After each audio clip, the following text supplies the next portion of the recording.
EVE Online is not just a game, it's an experience. This is EVE Online, a massively multiplayer online spaceship game which is probably best known for two things. Making headlines about its massive in-game conflicts involving tens of thousands of players, and its incredibly realistic in-game financial system which can make losing a virtual spaceship just as consequential as losing a phone or a car in the real world. Countless Now, I would honestly argue that the second best thing that EVE Online is known for is the stories. Because the stories in this game get extremely wild. Because only the most dedicated players honestly play EVE. Some sieges take half a year to conclude. Some battles take days. Some conflicts take months to resolve. Some people spend a whole year in a clan building up their relationship with everyone just to backstab them and clean their banks. EVE is very much an experience, not a game at this point. Magazines and even much more successful YouTube channels have talked about these two factors individually, but where I think they get really interesting is where they merge together. For a game about spaceships set 21,000 years in the future, EVE is surprisingly realistic, and that realism extends to these massive wars in the sense that they are expensive. The in-game currency called ISK has an approximate exchange rate of $6 per billion in-game ISK. Although it must be mentioned that trading this in-game currency directly back and forth for real-life money is actually against the rules of the game, for now at least, and will get you I don't know if it's still against the rules. banned. Even still, this shows that in-game assets have a very tangible real-world value on the gray market. So, one of the reasons why in-game assets do have a very real tangible value is because almost everything in this game is fundamentally player-made. Because players are the ones who mine the rocks, smelt the rocks, make the rocks into bars, and make the bars into something else. And this is insane. A lot of factions, a lot of guilds, well, they're called corporations, but let's just call them guilds for simplicity's sake. A lot of guilds have fought over sectors of mining, of production, so they just have a monopoly as much as possible on some kind of, resource or thing that they make. And EVE goes super far with this.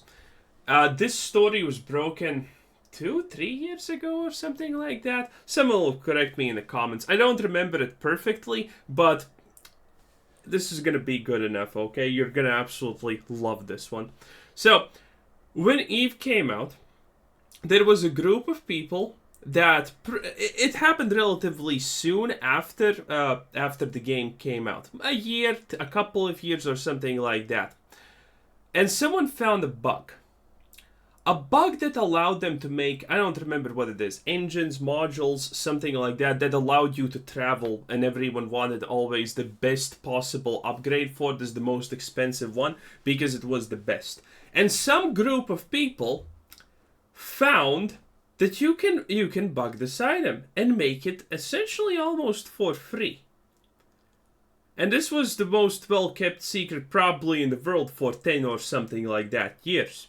And usually when stuff like this happens, the developers of EVE, well, they fix it because they don't want bug things in the game, they don't want hack things in the game. So they were considering, okay, let's just remove all of the bugged items that were made. You know, people are gonna get pissed, but that's fine. And what happens? They find out that 99% of the items in existence in the game were of the duped quality. Yeah.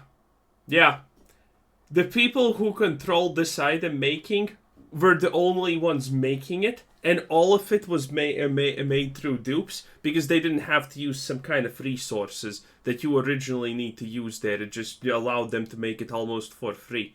That's wild. That is wild. And that's just one of EVE's stories. Man, they keep secrets better than the Pentagon. okay, so when you see headlines about trillions of ISK being lost in one of these epic battles, it gives you an idea of just how expensive it can be to wage entire wars in EVE Online. True. But this all begs a question. Who or what funds these wars? With a price tag of hundreds of thousands of real-world dollars and nothing but virtual space pride in return, it doesn't sound like a very good deal, right? Well, it's I mean, I have seen people do less. I have seen people do more for way, way less than just virtual space pride, bruh. time to learn how space money works, and if you enjoy this video, please consider liking and subscribing for new videos like this one made every week. Okay, so there are 3 interesting and unique ways that major wars have been funded over the past 2 decades that this game has existed, but let's start with the most basic one. This game is home to a selection of mega corporations that are run entirely by players. Yep. Similar in many ways to guilds in World of Warcraft, only on a much larger scale. Now the largest of I mean, when he says much larger scale, he pretty much means add an extra 0 and multiply by 5 sometimes. It's pretty wild, because these mega corporations are essentially...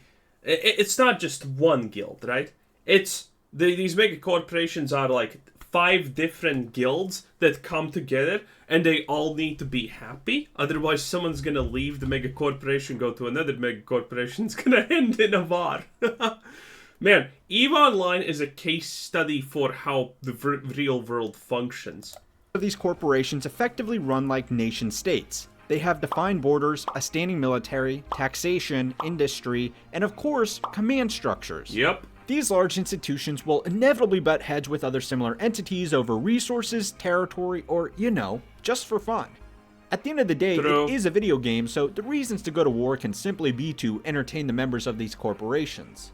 Now, what will normally Just exactly like real life, what can I say? happen is that these individual participants in these wars need to provide their own combat ships, funded out of the money they make in the game themselves. But if these ships are lost in battle, the mega corporations will pay to replace them. They do this because ultimately they will need manpower to win these wars. Yep. Ensuring that people aren't too afraid of losing their ships means that their players will keep logging in and YOLOing into these devastating space battles. Now, these ship replacement programs, or SRP, will often be funded by the taxes collected from these corporations during times of relative peace. The industrialists get given a safe and secure piece of territory to conduct their business, and in return, they need to pay a portion of their profits to a central authority, which will then fund a military program to maintain or potentially even expand this protected territory. Effectively, it's exactly the same as what happens with every government ever in the real world. Yep. Now, this is fine in theory, but oftentimes these industrial entities don't have the capacity to I mean, I'm not gonna lie, it's also fine in theory in real life until it's not. wage war themselves. In these circumstances, they can call on mercenary entities that do nothing but wage war on other people's behalf for a fee. Again, not overly dissimilar as to what happens from time to time in the real world Yep. with military contract corporations like Academy performing a very A woman. Are you for real? Bruh, there's no such thing as a... Have you ever seen a mercenary woman? I haven't. similar function.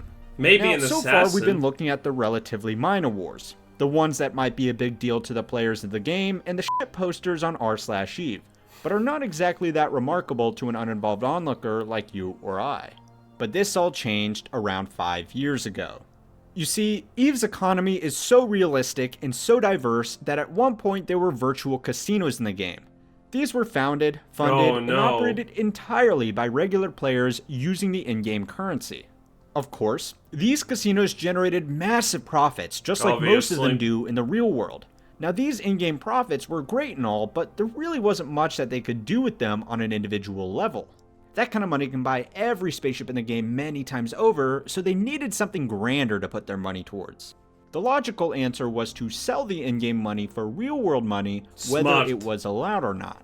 Sure, Still they smart. risked getting banned from a video game, but the collective total of ISK that these casinos generated was worth millions of dollars. So, that was a risk that a lot of these casino owners were willing to take.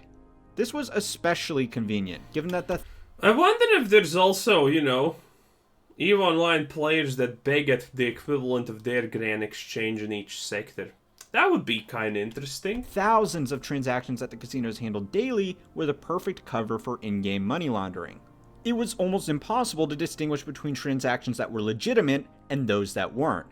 Again, very similar to casinos in the real world, which are continually in the news for being centers of money laundering. Yeah. However, the more honorable casino owners decided to use One of the money laundering ways here talked about is the fact that there are people who are poor or poorish, make your minimum wage or something like that, but they somehow find 2K every month to go and gamble in a casino. Yeah, I wonder where they get that money from. And it's always the same casino. And they always lose everything. Huh, wow. Interesting. Yeah, that's what he's pretty much talking about. Oh, money laundering is so advanced nowadays, it's indistinguishable from magic almost, honestly. use their space dollars to buy something not available on the public market: influence. 2016 kicked off the so-called Casino Wars, as the I Want ISK online casino funded a coalition of players to wage war on the single most powerful corporation in the game at the time, which had wronged the casino in a previous business deal. In reality, all of these other player-run organizations were looking for any excuse to go to war in an attempt to bring the Imperium, as it's known, in check. They simply lacked the financial backing to undertake.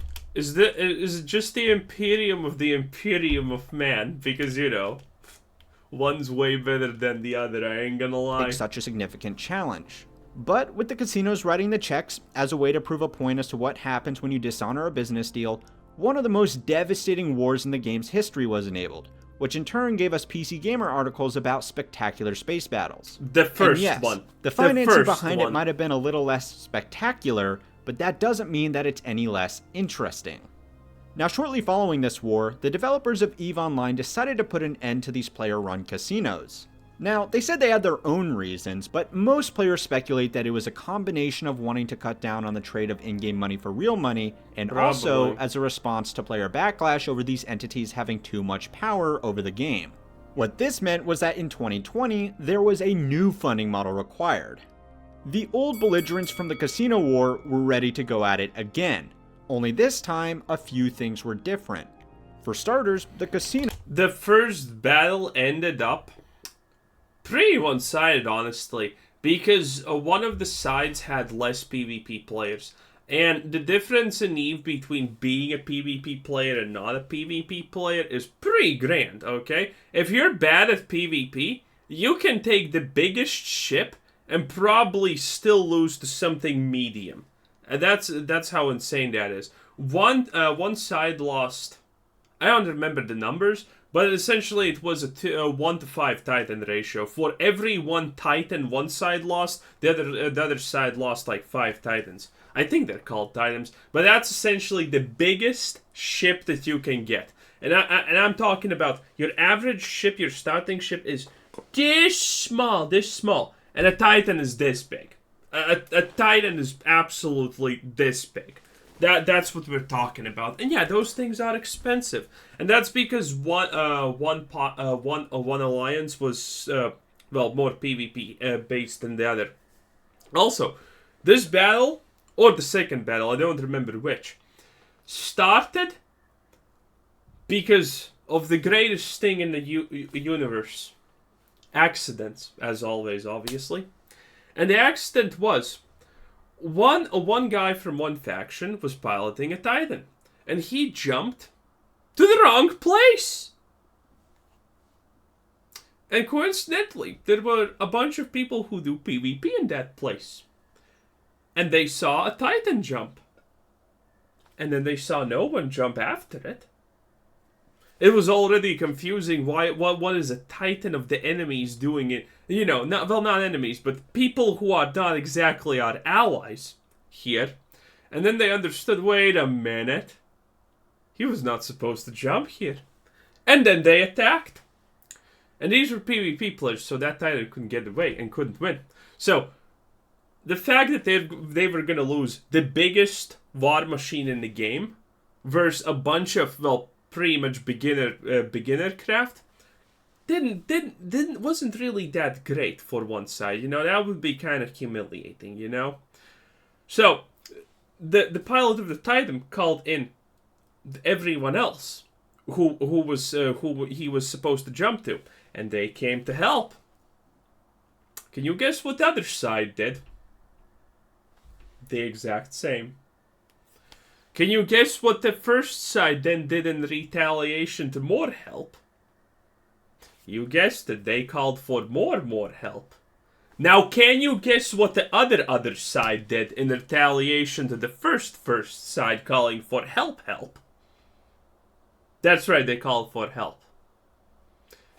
And that continued to happen a couple of times until it was thousands of players.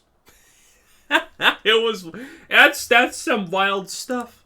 Casinos were no more, which meant that no side would have limitless funding to them. What's more is that 2020 was a year of working from home with no other options for entertainment besides sitting in front of a computer playing video games. This was all shaping up to create potentially the largest conflict in the game's history, a conflict that would also be the most costly. The most crucial battles during this conflict were inevitably going to be decided by who could bring the largest ships in the game to bear, the Titans. These ships are extremely powerful, and were at least up until recently, extremely rare. But changes in the game in recent years had meant that these industrial powerhouses could produce these once legendary ships as if they're Ford Model. Yeah, can we actually see an example here of the scale? Oh, I think we can. Is this yet? Is this? Yes. Okay, see, this is a Titan. This, right there. You see this small dot right there? Well, the reality is we can't actually see the smallest craft probably here. But yeah, this is a Titan. This is not even the smallest ship out there. It is what it is. Model Ts. This didn't mean that they were any less expensive, however. It just meant that the powers that be had to bring more of them to keep up with their opposition. The side that had been previously funded by the casinos were happy to fund this war in the traditional way, using the tax money they had collected over the years of peace and prosperity to foot the bill for these battles. But the Imperium had a better idea. They had seen how finance had decided their fate in 2016, and were keen to ensure they were economically dominant going into the War of 2020. So, they once again looked to reality for inspiration. War bonds are often issued by governments during periods of all-out conflict. This is because modern wars are expensive, and raising taxes is often impossible if the entire economy has been dedicated towards... No, it's because Lockheed Martin wants you to finance them. Okay? It's because Sony also not only creates televisions but sells tanks. Okay? And there's not a lot of demand for tanks if there's not a war happening here. Okay? Raytheon needs stuff, you know? Hey, it is what it is. Never-ending wars. The war effort. So, government bonds are issued so that people can invest their money in their own nation's victory. The Imperium did exactly this. They sold off a series of bonds that would pay interest to their own members. This was obviously great for the Imperium itself because it got the much needed capital injection it needed to go off and fight the war, but it was also great for the members of the group as well.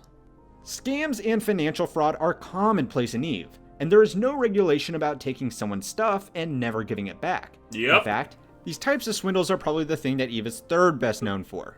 But... hey, again, I told you, there have been situations where someone infiltrates a pretty big organization and spends a year just so they can get a high enough rank so they can destroy it. It happens. It really does. And then it turns out they were of some opposing faction, and then that faction attacks while everything is in disarray. It's pretty wild. While having a totally unregulated financial system is great for cool stories, it's terrible for investing. Because, well, anything you invest can and likely will just be stolen off you. So, why bother? These war bonds presented an opportunity for players to invest in an asset that didn't have quite the same risk of being stolen. For clarity, the Imperium would be fully within their rights to turn around and tell these investors to get stuffed, but the hit to their entity's reputation would likely not be worth it. The hit to the entity's reputation would mean they no longer exist, by the way, in this case. This is actually far better than real life, where a country can just default on their debt, which essentially just means, okay, yeah, we owe you 20 billion.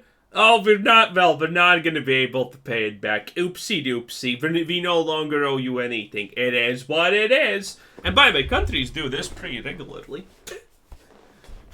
And there's no consequences in real life for this. Some people who are beginners at finance will say, oh, but that damages the reputation of the... How is Greece doing currently? No one seems to give a fuck. That's strange. I thought it damages reputations, but Greece is still getting money. Huh? Wow, that's something else. Look at China.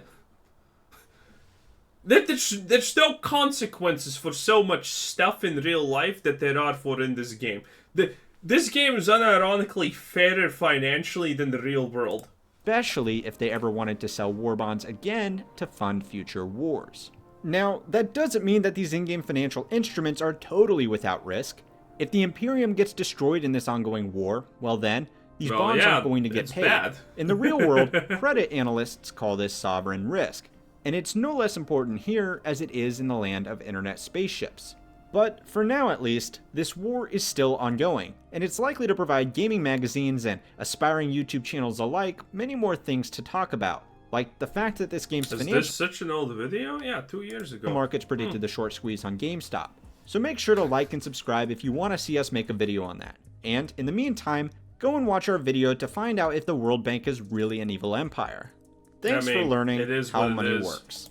And yeah, that was how money works. It's been a while since we watched any of these videos. But, you know, it's a pretty reasonable channel. How money works is underrated. Because this is one of those channels where I rarely can actually say, no, this is stupid. Unlike other channels. The one with the yellow $sign on, what's it called? I forgot its name. Yeah, that one. That kind of is a little bit sus most of the time, honestly. But this is good. Anyway, this was Quizzer Sin. Thanks for watching. Subscribe if you haven't already, and have a nice day. Bye-bye.